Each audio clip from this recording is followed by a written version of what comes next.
So what is the source of your motivation? Where does that come from for you? Um, I suppose for me, I've always just kind of been driven to kind of see what I can do to see what sort of level I can reach, really. Like, Yeah. just really motivated to kind of keep progressing and see, if I put in hard work, what sort of level I can get to. And it's probably been interesting for me, probably only been in the sport for a couple of years now, Yeah. that how much I've been able to do in just that time. So that's a really big motivator for me to, if I can nail down and really keep working, what I can achieve in the next few years. Yeah. Where do you think like that motivation comes from? So that want to just be the best you can, was that from a role model, or was it just something you developed growing up? Um,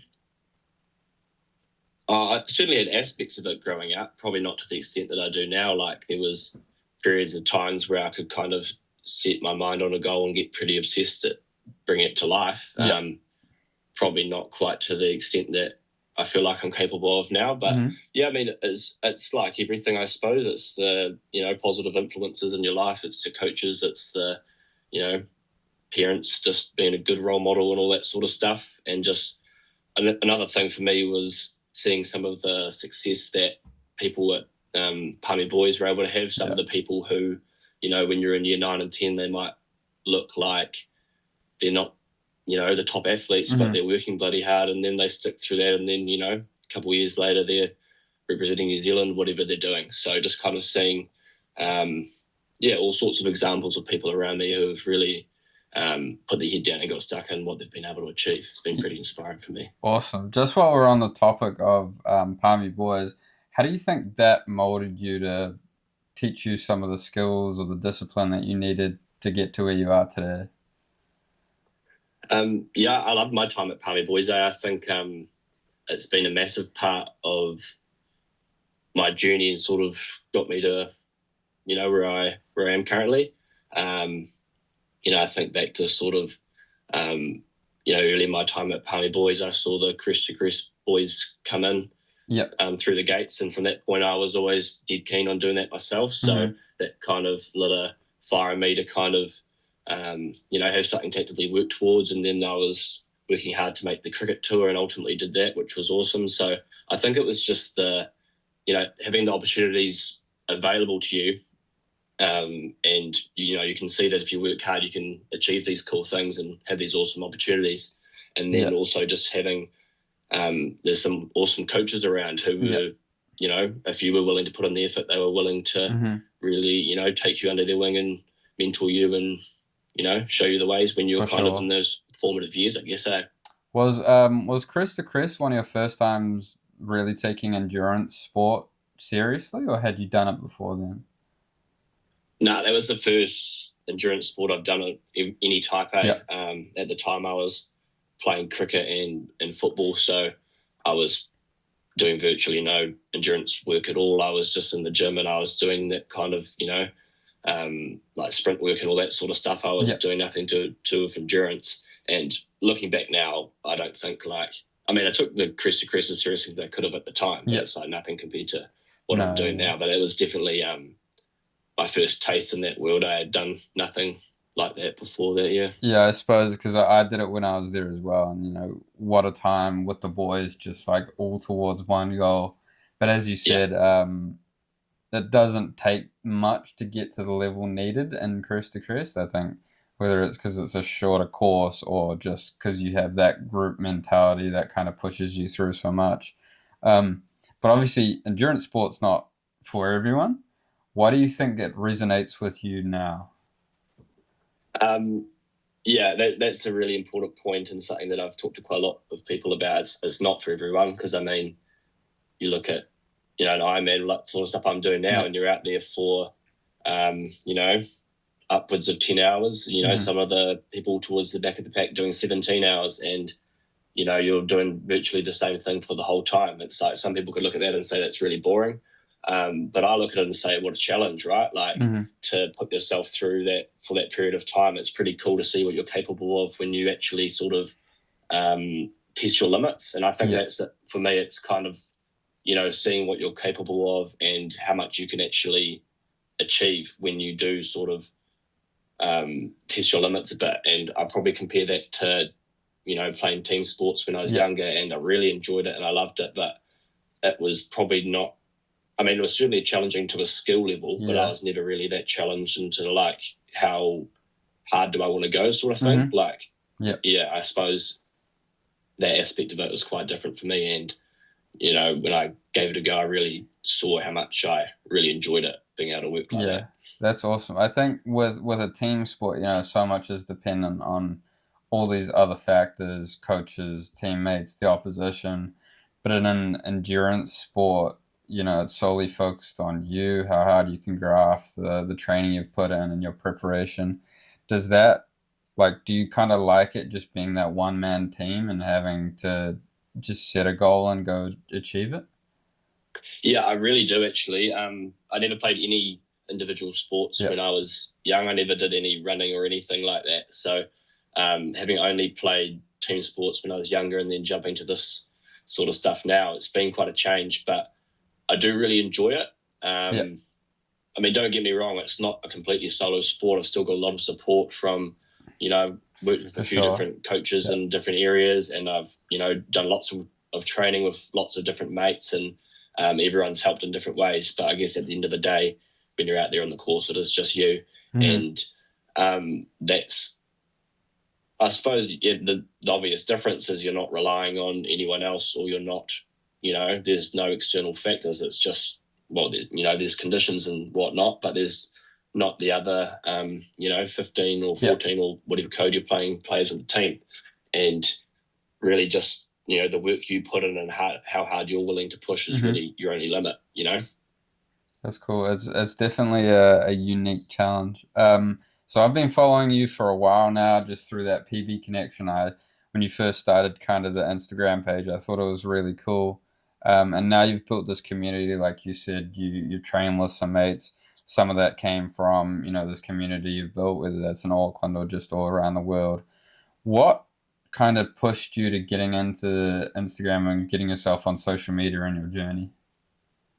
I just seen how valuable it was for so many people. Like, there was some people that I kind of like knew of when I was a bit younger, and then fast forward 5 or 10 years, they'd been doing this sort of stuff for a while, and then having seen some of the things they'd been able to achieve by putting themselves out there and kind of putting themselves out to the world. So the thing that become available to them, and I won't lie, I'm pretty ambitious in some of the things that I want to achieve, and it really just was a no-brainer that this is the way I had to go. I probably didn't at the time anticipate how rewarding it would be to be able to like help other people. I suppose I was pretty young when I started, and like that wasn't something I anticipated, but that's been something that's been real awesome for me as well. Like, I've had so many messages from people saying you've inspired me to start IronMans, or your tips helped me, finish my first marathon or whatever it might be, and that's been an awesome driver to kind of keep going in this as well. That's really cool. Do you get like being able to express your creativity through social media? Was that something that started kind of when you first started that, or did you have that before? And is that almost a passion of yours? Yeah, I suppose you could call it a passion. Like, I probably am not sort of as expressive as I was a little while ago. Before this training kind of ramped up so much, I had a lot more time, and I was really way more into the editing and all that side of things. But I look back to when I was young, and I was always, making iMovies with my friends, and I was, making YouTube compilations that were getting taken off because I had no rights to videos and all sorts of shit, And, just, I think back and remember making crossbar challenge videos with my mates, and I always just loved that stuff. I really enjoyed the process of it, and, pulling it together and seeing something sort of materialize, come together like that, which was pretty exciting. And I think it's just been a sort of a different outlet to me, I suppose. Completely different to sort of the athletic sort of stuff that I'm working on. So it's just been a different way to kind of put out some work, I suppose. it's something that we touch on a lot in Next Play Pro, like whether it's myself or my partner Raina, who also is the other host of this podcast. We're both very on social media, and for her, it's been ways to open up doors and opportunities and contracts for her in rugby, and for me, I can meet people and express creativity, and also get myself opportunities. And as you said, it is an outlet. Like it's something where kind of what you experience, what you said about like crossbar challenges and eye moves and all that. I experienced that the same way. So being able to take that into a career and creating opportunities for yourself is quite rewarding, but also it does open up doors for yourself, and you're still in the grand scheme of things, I suppose, at the start of this journey. Like you've amassed quite a following now, but the possibilities are endless, right? With the more you output, the more you create, you can just keep building that community, keep building opportunities for yourself. So I think that's really cool. Yeah, no, I see. Like you say, really, I've probably been doing it since mid 2023, so over a couple of years now. But really, I'd like to say I do feel like it's just the start, and as time goes on, if I'm able to dedicate more time, more energy, and Hmm. more resources to it, it's just something that I see continuing to grow. And honestly, you don't know where the opportunities can go. Right, Yeah, some of the things that have come about for me from having done this have just been like, if you told me a couple of years ago some of the things I would have done and been able to do because of this, like I just would have not believed you in the slightest, right? Like it's been incredible. yeah, Um, but I think the way that, you know, if you keep taking this sort of stuff seriously, I think it's just, you know, gonna keep getting better and better, I suppose. yeah, Yeah. yeah. I think it's very straightforward in a way that I suppose training for an endurance sport is like the more you do, the better you get at it. If you have strategy, you're going to be better at it. If you go about it a certain way. So there's a straightforward path, and the best way to get better at it is just doing it. So yeah, it's pretty simple. And then I suppose to finish off, Next Play Pro is the name of this. What's next for you? Where are you going next? Is there a race coming up that you're planning for? Yeah. I haven't officially signed up to anything yet, so it's kind of just yeah, kind of nailing down exactly what I want to do specifically. But the next major race for me will be Ironman New Zealand next March, which Yeah. is that was my first Ironman March this year. So next March will be Ironman New Zealand, and so we've got 5 months till then Hmm. to put together a pretty good training block and see what sort of result we can get. But I'm pretty confident that over that period of time I can improve quite a lot. And I'm still learning the sport. Obviously, I've only done 3 triathlons, which was my first half Ironman, my first full Ironman, and then Ironman World Champs a month ago. Yeah. So I'm still very much learning. It'd be cool to do a lot of shorter ones over the Yeah. summer. Which obviously aren't as taxing on the body, but it's a great opportunity just to keep practicing some of the intricacies of the sport, I suppose. Yeah. So, over the summer, there'll be some of that shorter sort of stuff, Hmm. just kind of, continuing to learn. And then, come March next year will be Ironman New Zealand, yeah. Yeah. Well, I'd love to, keep up with how you're doing. What's the sort of goal, say, Ironman next year? Do you have a placing in mind or a time goal for that? Yeah, I mean, it's quite hard to tell, I suppose, this far out. 5 months. If all goes well and I don't have any injuries over the next 5 months, I can make some really serious progress, right? But you never know with this sort of stuff. Yeah. I would love to be able to potentially get a podium in my age group, so I compete in the 18 to 24-year-old age group. Hmm. Next year's my last year competing in that age. I came seventh in that last year. Um, but so I'm another year older, another year more trained. And there's a few guys who came from overseas last year that bet me they won't be coming back. There's a few guys that have moved up in age groups. So who knows? Maybe a big summer of training I could push towards a podium, which would be exciting. As for a time goal, last year, I suppose it's kind of doesn't make too much sense if you don't know Ironman. But last year Yeah.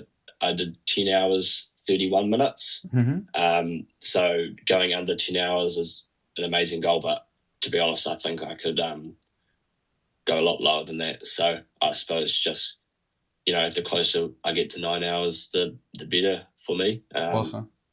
It'll be interesting to see how far I can go.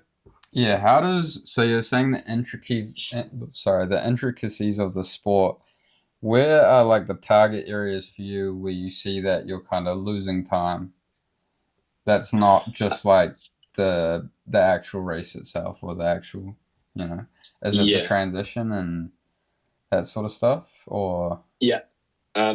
It's definitely transition. Like, I mean, the nature of an Ironman, you're in transitions for like, I don't know, someone who's fast might be in there for 4 minutes for the whole race, mm-hmm. even less than that. Someone who's slow might be in there for 6 or 7 minutes. Like that's, in a tight race, that's, where you can make or gain, some slots. But really, the bulk of your race is on the bike and on the run. Yeah. So that's quite good for me as someone who's relatively inexperienced. Like those sort of intricate areas aren't costing me massively, but as I continue to improve those other areas, then I'm going to need to sort of fine tune, Yeah. which is, it's exciting. It's different things to learn and it's different things to, try and get better at. So For it's sure. cool. But yeah, it's just all the different stuff that, getting out of the water and getting your wetsuit off fast and getting Mm-hmm. on the bike and doing that as smooth as possible. It's stuff. If you've never been doing this since you're a kid, you just, you never Yeah. do it, right? So that's just learning those sort of things. But yeah. Have you had to be like do you game plan around fueling and how you're going to do that? I assume that's quite a big part, making sure you get that right. Yeah, it's massive. I suppose a common saying in Ironman is that fueling is the fourth discipline with swim, bike, run, and then nutrition. Right? Mm-hmm. When you're out there for 10 hours, you're not sitting down to have lunch halfway through. You're continuously fueling over that whole period. Yeah. So it's quite a detailed equation that goes into it, right? So you've got all sorts of different things you can, there's all sorts of different strategy behind it. Like Yeah.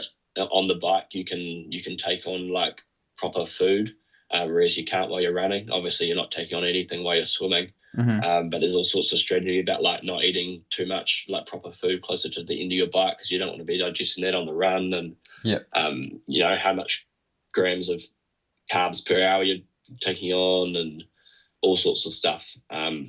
You can really get extremely detailed if you're wanting to, but it's actually a massive part of the sport and something that it's taken a lot of learning for me. And I remember my first half Ironman, I looking back, I was pretty naive, but Yeah. hey, that's what it's like getting into anything new. But yeah, a massive part of it and something that I'm still learning. But yeah, Yeah. it's all pretty Awesome. exciting.